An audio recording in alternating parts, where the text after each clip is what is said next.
રાજ્ય સરકારે ખેડૂતો માટે વધુ એક મોટો નિર્ણય લીધો। સરકાર પાંચમ બાદ કરશે ટેકાના ભાવે ખરીદી। 11 નવેમ્બરથી 90 દિવસ સુધી ખરીદી કરશે। મગફળી, મગ, અડદની ખરીદી કરશે। ચાલુ વર્ષે મગફળીના બમ્પર ઉત્પાદનને લઈ સરકારનો નિર્ણય। કેન્દ્ર સરકારના સહયોગથી રાજ્ય સરકારનું આયોજન। ખેડૂતો 3 થી 31 ઓક્ટોબર સુધી નોંધણી કરાવી શકશે। ઈ-ગ્રામ કેન્દ્રોમાં ઈ-સમૃદ્ધિ પોર્ટલ પર નોંધણી કરાવી શકશે। ગાંધીનગર યોજાયેલી બેઠકમાં આ નિર્ણય લેવાયો। કૃષિ મંત્રી રાઘવજી પટેલના અધ્યક્ષ સ્થાને બેઠક યોજાઈ હતી।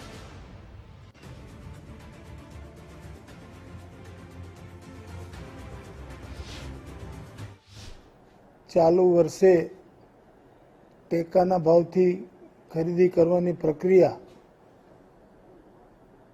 તારીખ 3 ઓક્ટોબરથી 31 ઓક્ટોબર સુધી ઓનલાઈન નોંધણી કરી અને લાભ પાંચમથી ટેકાના ભાવે ખરીદી શરૂ કરવાનો સરકારે નિર્ણય કર્યો છે।